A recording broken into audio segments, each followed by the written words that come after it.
Welcome back, everyone, to the Deep Dive. Ready for another fascinating topic? Always. What are we diving into today? Well, today's deep dive is pretty interesting, actually. We're going to be looking at the link between autism spectrum disorder and long COVID. Yeah, that's a connection I hadn't really thought much about. Right. It's not something you hear about every day, but it's actually a really important topic because it's revealing a lot about, the unique challenges that autistic individuals face, especially in the wake of the pandemic, of course. Absolutely. The pandemic has really shone a light on a lot of pre-existing issues within our healthcare system and society, and the impact on the autistic community is definitely one of them. And what's even more interesting, at least to me, is that the source material we're using for this deep dive comes from a website completely dedicated to ABA therapy for autistic children. Really? Yeah. And they have this whole blog post all about the impact of long COVID on this community. It really highlights just how widespread the effects of long COVID are. Like it's reaching into all corners of our lives. That is fascinating. I think that's a perfect example of how we can't just look at long COVID as a purely medical issue. Yeah. It has social, economic, and even, like we're seeing here, educational implications. Exactly. So that's exactly why we're here today, to break down these findings and see what we can learn from them. Sounds good to me. Let's dive in. Okay, great. So first things first, I think it's important to make sure we're all on the same page about what we're actually talking about here.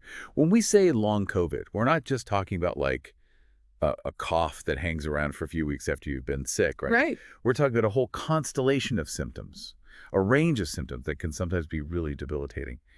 And these symptoms can last for months or even years.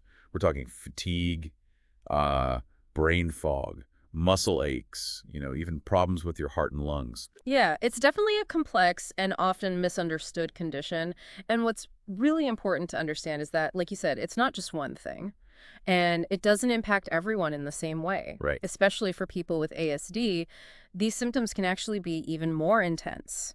And well, that's because they often experience the world, let's say, differently than neurotypical individuals. Absolutely. So it's not just that they're experiencing these symptoms, it's that they're experiencing them on a whole other level because of the way their sensory processing works, right? Yeah, exactly. So for someone who, say, is already sensitive to like certain textures, imagine how much more intense the muscle aches of long COVID could feel to them. Oh, absolutely. Or even consider someone who already has difficulty filtering out like background noise. Oh, yeah. The brain fog that can come with long COVID could make it nearly impossible to focus, to follow a conversation. It's like adding static to an already overloaded radio signal. Ooh, that's a great analogy. It really paints a vivid picture of what that experience might be like. Yeah. And I think that actually brings us to another major challenge highlighted in the source material we're looking at, and that is the impact of long COVID on executive function. Executive function. Yeah. Now, for anyone who's not familiar with the term, it basically refers to all those mental processes that help us plan, help us organize and manage our time. Hmm. It's what allows us to set goals, make decisions, stay on track. Okay, yeah, that makes sense. And the thing is, for a lot of people with ASD, executive function is already a challenge. Then you layer on the unpredictable nature of long COVID. Like one day you might feel good enough to make plans, you're ready to go, but then the next day you're completely wiped out by fatigue. Right. You never know what to expect. That'd be so frustrating, wouldn't it? I mean, trying to schedule your life around a target that's constantly moving. Oh, yeah, absolutely. It's extremely disruptive. And this unpredictability, it can actually make it even harder to follow routines. And we know that routines are often so crucial for people with ASD. They help them feel grounded and secure. Yeah, it's about having that sense of predictability and control in a world that can often feel very overwhelming. Right, exactly. And the source material actually mentions how some individuals with ASD really rely on very specific daily routines, to manage their sensory input and their anxiety levels. So when long COVID comes along and disrupts these routines, it can be incredibly difficult to cope. Yeah. Like pulling the rug out from under them right when they need that stability the most. And that makes me think of another really important point the source raises, communication difficulties. Some people with ASD have trouble expressing their needs or describing their symptoms accurately. So how are they supposed to get the help they need when they can't even fully explain what's wrong? That's a huge concern. And it's something that often gets overlooked. Unfortunately, it can lead to, well, misdiagnosis or even just inadequate treatment. A doctor might mistake sensory overload for anxiety or brain fog for just a lack of effort. So in addition to dealing with long COVID itself, they're battling a healthcare system that doesn't always understand or accommodate their needs. Exactly.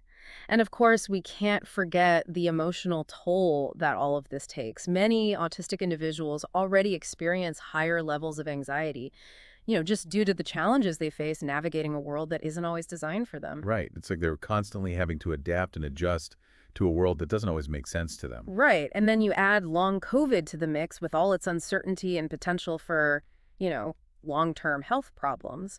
It's easy to see how that could be incredibly overwhelming. Absolutely. I mean, the fear of the unknown, the possibility of not fully recovering, the isolation that can come with chronic illness. It's a lot for anyone to cope with, but especially for those who already struggle with anxiety and sensory overload. I agree. It's a lot to process. So we've talked about the sensory challenges, the impact on executive function, those communication barriers, and the emotional strain. It's honestly a pretty bleak picture, isn't it? It's definitely challenging, there's no doubt about that. But it's important to remember that this is really just one side of the story. Okay.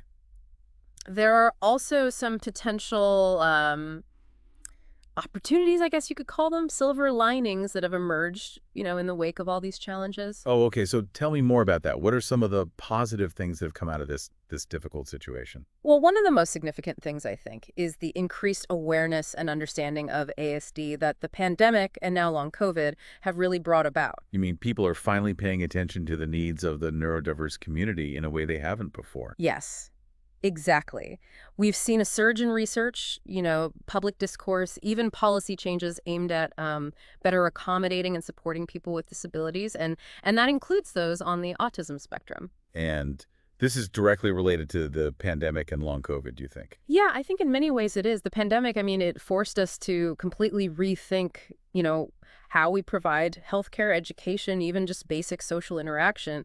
And then the rise of long COVID, it's further highlighted the need for more accessible and inclusive systems. Yeah, I see what you mean. It's like this shared experience, the global health crisis. It's in some ways, it's opened people's eyes to the realities of living with a disability, hasn't it? That's a great way to put it. And this increased awareness is actually already starting to lead to some positive changes. Like take the widespread adoption of telehealth, for instance. Oh, telehealth. Yeah, that's been it's been a real game changer for a lot of people with ASD. Oh, interesting. Tell me more about that. Well, think about it, right? Telehealth, it completely eliminates the need for those in-person doctor's office visits, and those visits can be really, really stressful for some people with ASD. Yeah, I can imagine. Yeah. No more navigating, those crowded waiting rooms, dealing with unexpected sensory input, struggling to interpret all the social cues in a medical setting. Wow, I can definitely see how that would be a huge relief for someone who struggles with those things. It gives them more control over their environment and makes it, just makes it so much easier to access the care they need. Exactly. And it's not just professional services that have moved online. Online support groups and communities, they've also flourished, offering a safe space for autistic individuals to connect with others who really understand their experiences. So in a way, technology has kind of helped create a more accessible and inclusive world for people with ASD, even in the middle of a global crisis, which is, I mean, that's pretty amazing when you think about it. Yeah, it is. It's definitely a silver lining. And this actually brings us to another really positive development, the rise of autistic-led advocacy and activism. So it's not just about increased awareness from the outside, it's about the autistic community themselves taking charge and demanding change. Yes, exactly. Faced with shared challenges like long COVID, the autistic community they're mobilizing, raising their voices, pushing for more inclusive policies and healthcare practices that truly meet their needs. That's incredibly powerful. It's not just about asking for help. It's about shaping the systems and structures that impact their lives. Exactly. It's about empowerment. And this self-advocacy, it's already leading to real tangible changes. For example, some autistic-led organizations they're actually conducting their own research on the long-term effects of long COVID.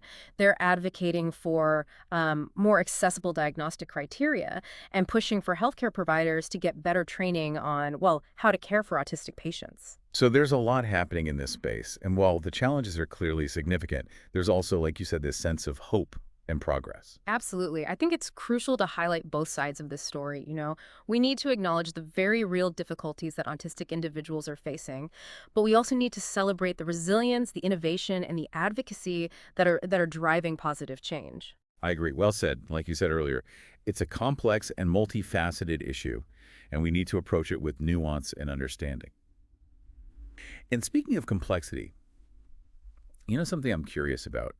We've been talking a lot about the challenges autistic individuals face with long COVID, especially when it comes to, getting proper care. Oh, yeah, for sure. Can you maybe elaborate on that a bit more? Like, what are some of the specific barriers they're encountering?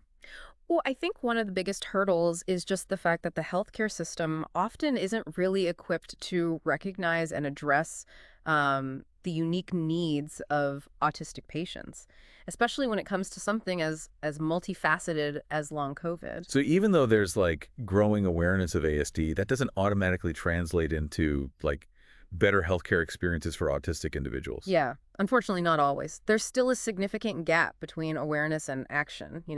And one example of that is, well, a lot of doctors, they still rely really heavily on verbal communication and social cues, and that can be really difficult for some people with ASD. Right. So someone who maybe struggles with eye contact or, has difficulty expressing themselves verbally, they might be misjudged as uncooperative or even dishonest, when in reality, they're just, communicating differently. Exactly, and that can have really serious consequences. Imagine, someone with ASD trying to explain their long COVID symptoms to a doctor who's just not attuned to their communication style. Like, important details could get missed. Oh, absolutely. It could easily lead to a misdiagnosis or inadequate treatment. That's heartbreaking. Yeah. Especially when you consider that autistic individuals are already more likely to experience, Yeah. anxiety and stress in medical settings. Oh, absolutely. Yeah, the sensory overload of like a busy waiting room, the bright lights, unfamiliar smells, the difficulty understanding all the medical jargon, all of that can just create this heightened sense of anxiety and make it, well, even harder to communicate effectively. It's like they're facing a double whammy, like the illness itself and then a healthcare system that isn't really designed to meet their needs. Exactly. And this is where autistic-led advocacy is just so crucial. These groups are working so hard to educate healthcare providers, about the unique needs of autistic patients and advocate for more inclusive and accessible healthcare practices. So it sounds like they're not just sitting back and waiting for things to change. They're actively shaping the conversation, pushing for improvement. Exactly. And it's not just about healthcare either. Autistic-led groups they're pushing for changes in, education, employment, social services, all to create a more inclusive and accommodating world. Yeah. It sounds like there's a real movement happening here, like a shift from being seen as like passive recipients of care to being active agents of change. Absolutely. And it's incredibly inspiring to witness. I mean, the autistic community is really showing the world that neurodiversity is a strength, not a weakness. They're demanding to be heard, to be included, and to have their needs met. So, yeah, I guess the question is, where do we go from here? What are some of the specific things that need to happen to really bridge that gap, between awareness and action? Well, one of the most important things is to invest in more research that's specifically focused on the intersection of long COVID and ASD. Yeah. We need to understand the long-term impacts of the virus on this population, identify effective treatment strategies, and develop, best practices for supporting autistic individuals with long COVID. Right. It sounds like there's still so much we don't know about how long COVID affects autistic individuals differently. And without that knowledge, it's tough to provide really effective care. Yeah, exactly. And, we also need to address the systemic barriers that are preventing autistic individuals from accessing quality healthcare in the first place. And that includes training healthcare providers on how to communicate effectively with autistic patients. It includes creating more sensory-friendly medical environments. And it includes developing diagnostic criteria that are more sensitive to the unique ways in which long COVID can manifest in autistic individuals. So it's not just about like individual doctors being more understanding. It's about making those systemic changes to the way healthcare is delivered, right? Oh, exactly. And it's not just healthcare. I mean, we need to think about inclusivity and accessibility across all aspects of society, in education, employment, transportation, housing, social services. So it's about creating a world where everyone, regardless of their neurodiversity, can truly participate fully and thrive. Precisely. And that's where, the work of those autistic-led organizations is so vital. They're not just advocating for themselves, they're advocating for a more just and equitable world for everyone. And that kind of brings us back to the source material for this deep dive. I mean, this website is dedicated to ABA therapy for autistic children, and they felt it was so important to address this issue of long COVID. What does that tell us, about the importance of this conversation? Well, I think it speaks volumes about how interconnected our world really is. Even a specialized field like ABA therapy, they can't ignore the wider social and health challenges that are impacting their clients. It also highlights the fact that long COVID isn't just a medical issue, it's a social justice issue. I love that. It's not just about treating the symptoms. It's about addressing the underlying systemic factors that contribute to health disparities. Exactly. And I think this is something that the pandemic and now long COVID have really brought to the forefront. We're seeing so many more conversations now about health equity, about the social determinants of health, and about the need to create a more just and inclusive society. And hopefully, all of this conversation will lead to real and lasting change. So, if our listener is feeling inspired and wants to get involved, what are some ways they can contribute to this movement? That's a great question. And there are so many ways to make a difference. One of the simplest things, I think, is just to educate yourself about the needs of the autistic community and about the challenges they face, especially in the context of long COVID. So, read articles, listen to podcasts like this one, follow autistic-led organizations on social media, basically just get informed. Exactly. Knowledge is power, right? The more you understand about the issues, the better equipped you'll be to advocate for change. And speaking of advocacy, there are so many ways to get involved. Like what? Give us some examples. Well, you could support autistic-led organizations by, volunteering your time or donating to their cause. You could contact your elected officials and urge them to support policies that promote accessibility and inclusion for people with disabilities. You could even just, start conversations with your friends and family about these issues, help raise awareness, help break down the stigma. That's a great point. Sometimes the most powerful thing we can do is just talk about these issues, right? Yeah. Make sure they're not being, swept under the rug. Absolutely. And remember, even small actions can make a difference. Every conversation, every act of support, every effort to educate yourself and others, it all contributes to creating a more inclusive and equitable world. And that's a world worth fighting for. Couldn't agree more. So I think that brings us to the end of our deep dive into the intersection of long COVID and autism spectrum disorder. It's been, it's been a fascinating and thought-provoking conversation for sure. We've really covered a lot of ground today, haven't we? We have. From those, unique challenges autistic individuals are up against with long COVID to the incredible, resilience and advocacy within the autistic community. It's been a lot. Yeah, we've seen how long COVID can really magnify those existing sensory sensitivities and how it can disrupt routines and make communication in a complex healthcare system, even more difficult. Whoa, for sure. But on the other side of that coin, we've also seen how this really challenging situation has actually kind of spurred on this greater awareness of these issues. Yeah. And it's fueled some real innovation in things like telehealth and online support. And it's really empowered autistic individuals to advocate for their needs. Yeah. And in a way that could lead to, I think, some really lasting positive impacts. Absolutely. And what's really fascinating to me is that this whole deep dive into long COVID and ASD it's really kind of revealed a broader truth about healthcare and society as a whole. What do you mean? Well, I'm talking about the fact that, when one group is disproportionately affected by something, it often points to those larger systemic issues that need to be addressed. Oh, yeah. I see what you're saying. You're right. The challenges autistic individuals face with long COVID, they're not just these isolated incidents, right? Yeah. They're really highlighting a need for greater inclusivity and accessibility, really across all areas of life. Exactly. So if we can make things better for people with ASD, we're ultimately making things better for everyone, right? Precisely. And we've talked about, the need for more research and better training for healthcare professionals and more inclusive policies, but it really goes beyond that. It does. What else can we be doing? What can our listener, take away from this deep dive and apply to their own life? That's a great question. And I think the biggest takeaway is really just the importance of empathy. And understanding, we need to challenge our assumptions about what normal is and recognize that everyone experiences the world a little Mm. differently. So instead of just assuming that someone's, I don't know, being difficult or lazy, maybe we should pause and consider that they might be dealing with challenges that we don't fully understand. Exactly. And that's where, active listening really comes in. Instead of just jumping in with solutions, we can ask questions and really listen to the answers and try to see the world from their perspective. I love that. It's about shifting from a mindset of, fixing to a mindset of understanding.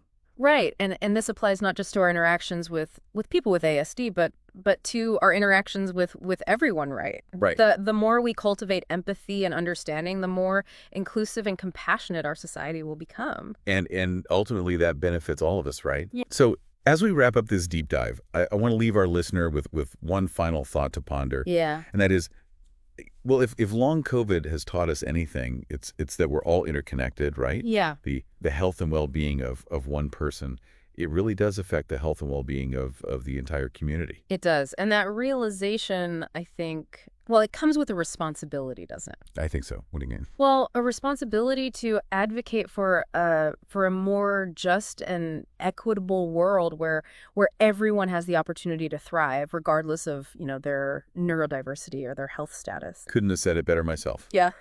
So to our listener, we encourage you to continue exploring this topic. Mm. Seek out autistic voices and perspectives and challenge your own assumptions. Yeah. And ask yourself, what can I do, in my own life to create a more inclusive and understanding world? That's the real deep dive. That's it. Until next time, stay curious.